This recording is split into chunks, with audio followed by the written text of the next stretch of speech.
Chapter 42। तो last chapter में तुमने देखा कि वो सब लोग लाइक मीरा, डैनियल एंड बाकी वास्को और उनके काफ़ी सारे फ्रेंड्स पिकनिक पर आए हैं। तो इस चैप्टर में 42 में ये दिखाया जाता है कि उन सब के बैग चेक हो रहे हैं एंड उन लोगों ने क्या किया है कि जितने भी खाने के सामान हैं, एक पेप्सी की बोतल में दारू मिला दिया है और चिप्स के पैकेट में सिगरेट वगैरह मिला दिया है। तो जो काम वो इंस्ट्रक्टर है वो चेक करते हैं कि भाई कैसे क्या जी ये कैसे आ चुका है। मतलब जय स्कूल नाम की तो भाई इतनी घटिया स्कूल है मैंने आज तक नहीं देखी। ये स्कूल सबसे ज़्यादा घटिया जितनी भी स्कूल देखी मैंने। तो यहाँ पे जो जितने भी शैतान बच्चे हैं उनको दे दिया होता है पनिशमेंट। अब पनिशमेंट में वो कहते हैं कि यार इसका नाम जीउस क्यों है और ये जो दूसरा इंस्ट्रक्टर है मोटा, ये इतना भद्दा क्यों है। मतलब किसने बना दिया इन्हें इंस्ट्रक्टर। दो इंस्ट्रक्टर है यहाँ पे, एक तो एक काफ़ी हैंडसम है एंड दूसरा वाला है वो थोड़ा सा ऐसे ही है, मोटा वगैरह है तो उसको देख के काफ़ी।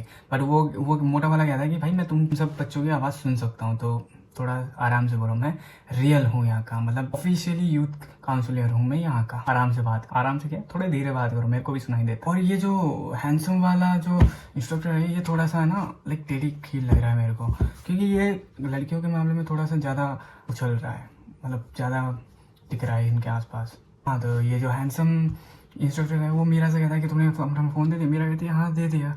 ये बताता है कि अब जाओ कपड़े वपड़े पहनो और चुपचाप आ जाओ, यही सारी चीज़ें बताता है कि ये करना है वो करना है। तो ये कहता है कि कपड़े वपड़े बदल के आओ, तुम्हें एक गेम खिलाते हैं।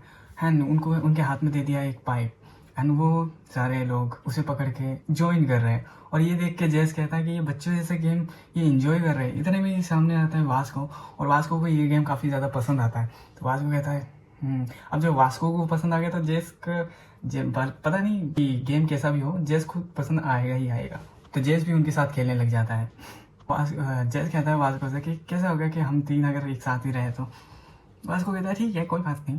हाँ, तो ये ऐसे ही चलता रहता है। तो सारे इवेंट खत्म हो जाते हैं। देन कुछ वो जो जिनको पनिशमेंट मिली थी वो कहता है कि आफ्टर ये सारे इवेंट खत्म होने के बाद अब टाइम है सोने का, तो चलो रूम में। डक जो है वो म्यूजिक कंपटीशन में मतलब म्यूजिक का कुछ कर रहा था। तो एंड वो सब देख के वो चला जाता है अपने रूम में। डैनियल जैक जैसे ही जा रहे होते हैं तो वो देखता है कि जिनको पनिशमेंट मिली थी वो सारे स्टूडेंट उन्हीं के रूम में बैठे हैं। तो वो कहता है कि भाई तुम यहाँ क्या कर रहे हो। लेकिन वो जो लड़कियां हैं वो जैक और डैनियल को बुलाते हैं कि आओ ज्वाइन करो तुम भी हमें। लेकिन यहाँ पे जैक कहता है कि नहीं हमें नहीं करना, हम जा रहे हैं घर वापस, हमें एक्चुअली काफ़ी ज़्यादा काम है। पीछे से डैनियल भी कहता है हाँ यार मुझे भी काम है तो मैं भी जाता हूँ। तो वो जैक है वो कहता है कि डैनियल मेरे साथ चलोगे। डैनियल कहता है कि कहाँ पर। एंड इतने में हम देखते हैं कि वो मीरा के रूम में आते हैं और मीरा सडनली बाहर आती है रूम से। कहती है क्या क्या कर रहे हो। तो क्या बोलते हैं, जैक कहता है कि ये लो क्या हम तुम्हारे रूम में रुक सकते हैं, लेट्स हैंग आउट। तो वहाँ पे सब खेल रहे हैं, मतलब डैनियल, डैक, यूई, मीरा एंड और लड़कियाँ। तो उनमें से एक लड़की कहती है कि ट्रूथ और डेयर खेलें। एंड वो ट्रूथ और डेयर खेलते। इतने में ही डैनियल को आ जाती है नींद एंड वो अपने उठता है दूसरी वो बॉडी में। तो डैनियल कहता है अरे मैं तो एंजॉय कर रहा था, इस बॉडी में कैसे आ गया। एंड ये चैप्टर यहाँ पे खत्म हो जाता है। अब चैप्टर 43। तो डैनियल उठता है नशे से, मतलब अपनी रियल वो हैंडसम बॉडी में, बड़ा डैनियल। एंड वो देखता है कि उसके शरीर पे काफ़ी ज़्यादा मार्क्स है, मतलब पेन वगैरह नशे में थे ना तो बना दिया टैटू वगैरह। उठते ही सीन दिखाया जाता है हमें क्राफ्टिंग का, जहाँ पे वो लोग जाते हैं क्राफ्टिंग करने। हाँ, तो मीरा कहती है कि हमारा इंस्ट्रक्टर काफ़ी ज़्यादा बढ़िया है यार, कितने मज़े करवा रहा है हमें। तो वो जो मोटा इंस्ट्रक्टर रहता है वो भी उनके साथ में ही बैठा है। तो इंजॉय करने के बाद रात का सीन दिखाया जाता है जहाँ पे उन्हें पकड़ाया जाता है एक कैंडल, जिनमें उन्हें कहते हैं कि ये कैंडल लो और तुम सोचो अपने किसी भी करीबी के बारे में जहाँ पे तुम उनसे कुछ कहना चाहते हो या कुछ करना चाहते हो, मतलब उनके ऊपर अच्छा सोचो कुछ ऐसा। तो जैक को पकड़ाते हैं। जैक कहता है यार हमारे पेरेंट्स कितना कुछ करते हैं यार, एंड वो रोने लग जाते हैं। बाकी सारे लोग वो भी रोने लग जाते हैं। इधर में सीन शिफ्ट होता है वास्को की ओर और जैस की ओर। यहाँ पे वो करते हैं पिलो फाइट, तकिए से खेल रहे हैं। एंड यहाँ पे ना जो वास्को है वो एक कोने में बैठा है और वो कुछ सोच रहा होता है। तो जैस कहता है कि भाई हम यहाँ पे खेल रहे हो पिलो फाइट, तुम वहाँ पे क्या कर रहे हो। तो इतने में वो ज्वाइन करता है वास्को एंड वो भी खेलने लग जाता है। तो सभी काफ़ी ज़्यादा बढ़िया मेमोरी बना रहे थे।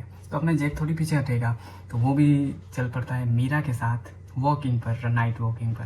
तो लेकिन यहाँ पे वो कहता नहीं है, बस चलता जाता है। सब सो गए।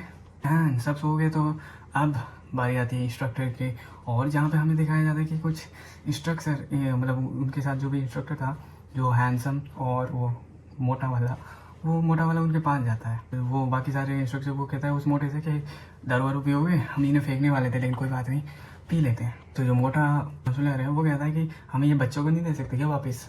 और वो मन में कहता है अरे ये लोग, मैं यहाँ का रियल काउंसलर हूँ और ये, wait a second, real counsellor क्या हो गया। हाँ तो यहाँ पे थोड़ी सी गड़बड़ है ठीक है, लेकिन अभी थोड़ी देर में पता चल जाएगा। तो वो जो मोटा है वो चला जाता है वहाँ से और वो देखता है कि वो जो हैंडसम काउंसलर है वो होता है मीरा के साथ। तो यहाँ पे जो मोटा है उसके पास वो एक फ़ोन है, उसमें है मीरा की तस्वीर। तो वो कहता है मुझे इस लड़की को ढूंढना है। तो जैसे ही वो मोटा उसको उस हैंडसम के साथ देखता है, वो कहता है, वो हैंडसम लड़का कहता है, उस हैंडसम काउंसलर उसको कहता है कि अरे यार ये तो मैं इसको पनिशमेंट देने की जगह मैं सोच रहा था क्यों ना इससे कुछ साफ़ सफाई करवा लेते हैं, तो इसलिए ये मेरे साथ कर रही है। और ये देख के वो हो जाता है गुस्सा, मोटा काउंसलर। मोटा कहता है तू भाई तू नहीं सुधरेगा। एंड वो हैंडसम कहता है कि मैं इसे अपने रूम में भेज दूंगा एक बार ये सारा काम हो जाए तो। एंड वो यहाँ पे वो मोटा गुस्से से देख रहा है उसे। मोटा आता है पीछे से, उसको पकड़ता है झड़प के और उसे पीठ से मारता है भाई बहुत जोर से। एंड उसके हाथ से वो फ़ोन गिर जाता है। तो यहाँ पे वो देखता है कि यहाँ पे मीरा देखती है कि यार इसके पास मेरी फ़ोटो कैसा है, वो भी कैसा पता है, उसके जो क्या कहते हैं इनर वियर है उसमें फ़ोटो उसकी। इसे देख के मीरा शौक में धक्का देती है उस मोटे को और उस हैंडसम से हटवाती है। हैंडसम लड़का कहता है गुड जॉब मीरा, बचा दिया तुमने तो। एंड वो उसे मारने लग जाता है, मोटे को मारने लग जाता है। एंड मीरा यहाँ पे उसको रोकती है और कहती है इसको रिपोर्ट करो यार तुम पहले तो, इसके पास मेरी फ़ोटो है। एंड ऐसी फ़ोटो इसकी लेने की हिम्मत कैसे हुई।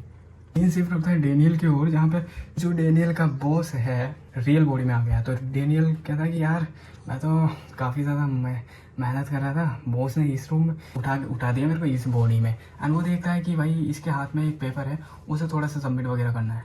एंड वो देखता है एक फ़ोटो जिसमें कुछ क्रिमिनल्स की फ़ोटो है। एंड उसमें से वो जो हैंडसम जो काउंसलर था उसकी भी फ़ोटो है। एंड उसका नाम होता है हेमिन किम। तो हेमिन किम दरअसल एक रैपिस्ट है जो लड़कियों का रैप करता है, सेक्सुअल ऑफेंडर, मतलब ये बीमारी है दरअसल सेक्सुअल, पता नहीं कौन सी बीमारी है। तो दरअसल ज्यूस द काउंसलर यही नाम से तो था वो। तो अब आते हैं मीरा की ओर, जहाँ वो कहता है मीरा से भाई अब मैं और नहीं बर्दाश्त कर सकता, अपने असली रूप में आ गया अभी ये। तो मोटा हो गया हैंड से, ये अपना किम कहता है वही ज्यूस काउंसलर, हैंडसम काउंसलर। वो कहता है कि भाई मैं कब से हाइड कर रहा था लेकिन अब और कंट्रोल नहीं होता, आ जा भाई तेरे को लपेटे में लो। लगता है तुम भी मुझे लाइक कर दियो मेरा, है ना। अच्छा मुझे बताओ मैं हैंडसम नहीं हूँ क्या, ऐसा वो कहता है मीरा को। हाँ तो हैंडसम ने यानी कि ज्यूस ने इसको मोटे को, रियल काउंसलर को तो मार के नीचे पटक दिया है। तो ये नीचे बैठा बैठा सोचता है कि मैंने देखा कि इस लड़के ने इस लड़की की फ़ोटो ली है, ऐसा वो मन में सोच रहा है। तो ली है तो मैंने इस लड़की का पीछा कर रहा हूँ, जल्दी से मुझे इसे बचाना होगा, I am the real counsellor. And वो वहाँ पे बेहोश हो जाता है। हाँ तो वो क्या बोलते हैं, जो ज्यूस है अपना रैपिस्ट, वो कहता है कि अच्छी फ़ोटो नहीं है ये तो मैंने काफ़ी मतलब बड़ी मुश्किल से खींचने में आई है। एंड वो मारता है एक पंच सीधा मीरा के पेट में। भाई यहाँ पे तू उसका पसंद भी कर रहा है और तू उसे मार भी रहा है, खैर छोड़ो। यहाँ पे मारता है एक पंच सीधा वो उसकी मीरा के पेट पे एंड मीरा हो जाती है घायल। एंड चिल्लाने की ज़रूरत नहीं है, यहाँ पे कोई सुनेगा नहीं क्योंकि ये वो हाउस है, यहाँ पे आवाज़ जाती ही नहीं है बाहर। और ज़्यादा एक्ट मत करो, तुमने ही मुझसे सबसे पहले फ्लर्ट किया था, ऐसा वो कहता है मीरा को। तो वो कहता है तुम्हारी ब्रेस्ट काफ़ी अच्छी है, तो तुम अपने क्लोथ उतारोगे या मैं तुम्हारी उतारूँ। भाई क्या क्या कर रहा है यार ये लड़का, कसम से रेपिस्ट तो है ये। एंड ये चैप्टर यहाँ पे ख़त्म हो जाता है। बस इतना ही था इसमें, नेक्स्ट वीडियो में मिलते हैं।